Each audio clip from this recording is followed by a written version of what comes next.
بسم اللہ الرحمن الرحیم۔ السلام علیکم ورحمۃ اللہ وبرکاتہ۔ مطالعہ استشراق کے عنوان سے ہماری کلاسز چل رہی تھی اور بیچ میں ایک لمبا عرصہ وقفہ آیا، جس کی وجہ کچھ اہم اعذار تھے اور مصروفیات تھی۔ انشاءاللہ ہم دوبارہ اس سلسلے کو شروع کر رہے ہیں اور جہاں تک ہمارا عنوان پہنچا تھا اس سے آگے انشاءاللہ گفتگو آپ کے سامنے پیش کریں گے۔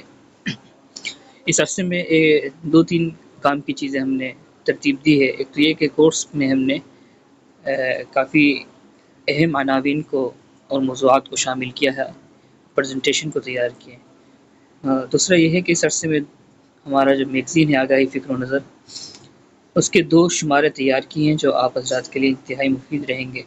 ایک تو حجت حدیث نمبر، یعنی حدیث کے حوالے سے مستشرقین کے اعتراضات کی ایک فہرست ہے، خواہ متن حدیث پر ہو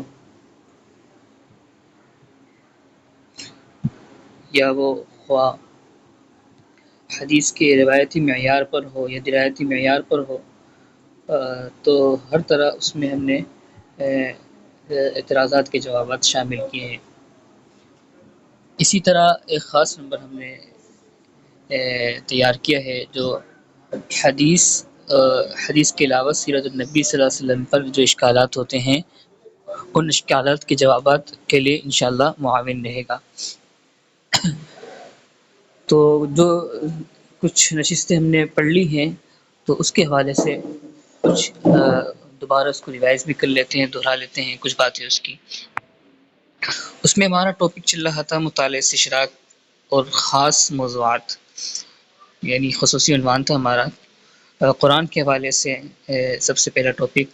آگے اس طرح مستشرقین کی جو آراء ہے، افکار ہے، اعتراضات ہیں، حدیث کے حوالے سے، سیرت النبی کے حوالے سے، تاریخ کے حوالے سے، فقہ کے حوالے سے، علوم اسلامیہ کے حوالے سے، تو وہ انشاءاللہ تعالی ہم آگے پیش کریں گے۔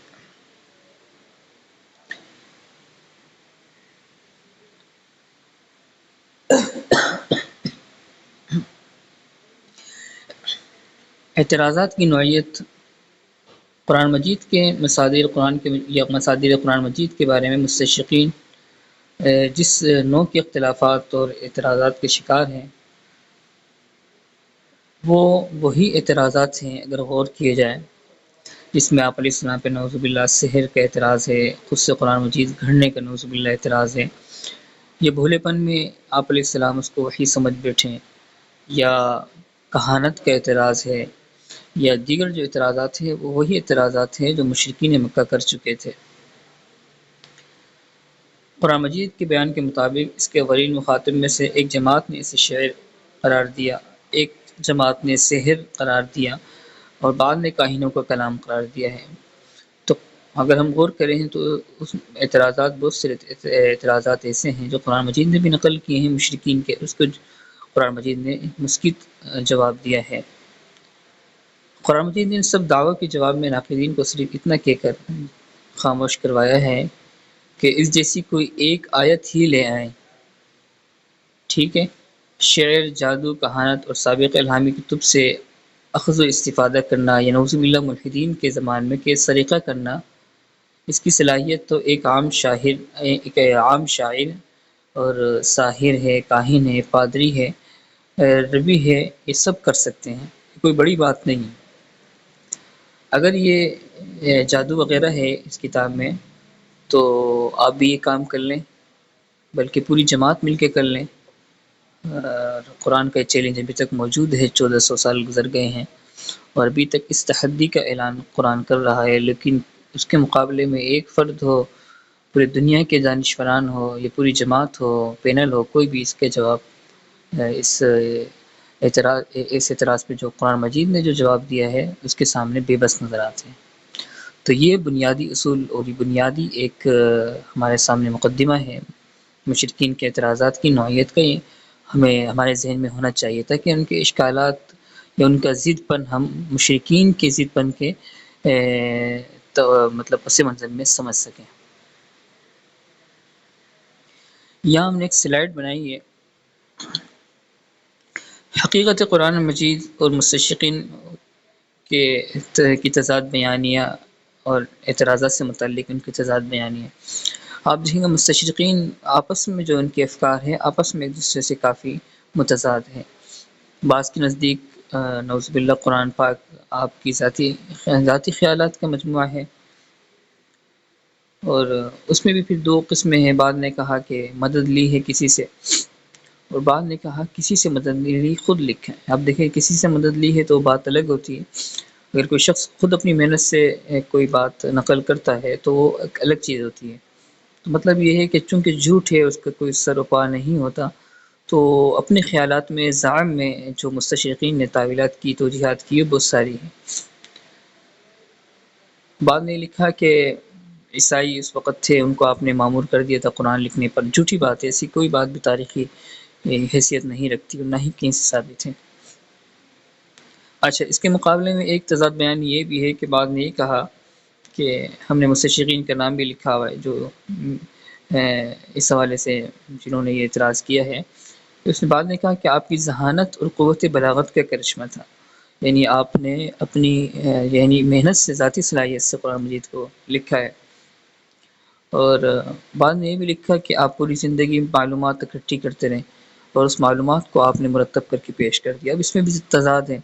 ذاتی طور پر انسان ایک کمرے میں بند ہو کر اپنے خیالات کو لکھتا ہے، ایک وہ الگ بات ہوتی ہے، اور کہیں سے معلومات اکٹھی کر کے لکھنا یہ الگ بات ہوتی ہے. بس مقصد یہ ہے اس سلائڈ کا کہ مستشرقین کے آراء اور افکار خود آپس میں بہت زیادہ متضاد ہے، کسی ایک توجیہ میں متفق نہیں ہوئے. اس سے سمجھ میں آتا ہے کہ ان کے یہ اعتراضات اور قرآن مجید کو نعوذ باللہ یہ سمجھنا کہ آپ علیہ السلام نے کہیں سے نقل کیے ہیں یا آپ نے خود لکھے ہیں، یہ کس سے کیا حیثیت رکھتا ہے.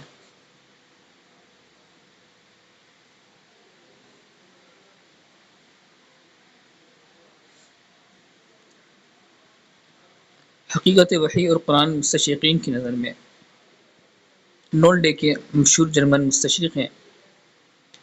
اس نے تاریخ قرآن پر پی ایچ ڈی کا ایک مقالہ لکھا، دا ہسٹری آف دا قرآن. یہ کچھ باتیں ہماری گزشتہ اسباق میں آ چکی ہیں، لیکن ریوائز کے لیے ہم اس کو پڑھ لیں، اور آپ کے سامنے سلائڈ کھلی ہے تو اس طرح آپ کو سمجھنا کچھ آسان رہے گا. تو اس اسلام سے متعلق، قرآن سے متعلق اس کی تمام تحریریں منتشر خیالی کا مجموعہ ہے. اب یہ قرآن کے حوالے سے یہ مشہور مستشرق نولڈے کے، جس کا بڑا کام ہے مظاہر قرآن مجید کے حوالے سے، تو آپ اس کی کچھ افکار ملاحظہ فرمائیں. یہ کیا لکھتا ہے؟ یہ لکھتا ہے کہ قرآن مجید پیغمبر اسلام کی ذاتی تصنیف ہے اور وحی آپ سے ایک بے قابو ہیجانی حالت میں صادر ہوئی. یہ تعبیرات ملتی ہیں نعوذ باللہ. مستشرقین اپنی کتابوں میں بات لکھتے ہیں کہ بے قابو ہیجانی حالت، یعنی آپ کو پتہ نہیں چل سکا. آپ پر کوئی بات لکھتے ہیں کہ آپ پر بہت زیادہ قوم کی جو ہے اخلاص کے ساتھ قوم کی اصلاح کی آپ کے ذہن میں بہت زیادہ فکر تھی، آپ کے اوپر سوار ہو گئی. وہ فکر تو آپ سمجھ نہیں پائے، اور جو ہے وہ بے قابو ہیجانی حالت میں وہ آپ سے پھر یہ جو ہے اس طرح کی باتیں نکلی جس کو آپ نعوذ باللہ وحی سمجھ بیٹھے ہیں. تو یہ ایک خاص اصطلاح انہوں نے اس کے لیے مقرر کی ہے، اور یہ لکھا ہے کہ وحی آپ کی ذات سے صادر ہوئی ہے اور آسمان سے نازل نہیں. ان کی دلیل یہ ہے کہ دیکھیں عجیب سی دلیل لکھتا ہے کہ پیغمبر اسلام ایک نڈر بے باک طبیعت کے حامل تھے. غار ہرا کی زاہدانہ ریاضتوں نے ان کے دماغ کو جلا بخشی، اور اس پر یہ ہے کہ نعوذ باللہ منکرین کی مخالفت ساتھ ساتھ چل رہی تھی، تو آپ کے اندر نعوذ باللہ چڑچڑے پن کی کیفیت پیدا کر. نقل کفر نہ باشد، لیکن اعتراضات آپ کے سامنے پیش کرنے ہیں، اس لیے ہم نے نقل کی ہیں تاکہ ان کے جوابات ہم پھر تیار کر سکیں. مزید یہ کہ ہم نے تحقیق کی تو پتہ چلا کہ وحی کے حوالے سے جو مستشرقین کا ایک کنسپٹ ہے وہ صرف آپ علیہ السلام کے حوالے سے نہیں ہے، بلکہ عیسائیت میں حضرت عیسیٰ علیہ السلام کی وحی کو بھی وہ ایک داخلی کیفیت سمجھتے تھے. یعنی اکثر مستشرقین اس طرف گئے ہیں کہ کوئی فرشتہ آسمان سے نازل ہو کر یہ خبریں نہیں دیتا، یہ مطلب آیت نازل نہیں کرتا، بلکہ خود وجدانی ایک کیفیت ہوتی ہے پیغمبر کی. تو وحی کا بنیادی کنسپٹ ہی جو ہے وہ مسخ شدہ ہے، یعنی درست نہیں ہے اسلامی تناظر میں. ابھی آپ کے سامنے بہت سارے اشکالات ہیں آپ کے سامنے پیش کیے جا رہے ہیں. میں اگلی جو ہے کلپ ہے اور ریکارڈنگ ہے، اس میں آپ کے سامنے اشکالات اور اعتراضات جو ہے وہ سارے تفصیلات کے ساتھ سلسلہ وار پیش کرتا ہوں.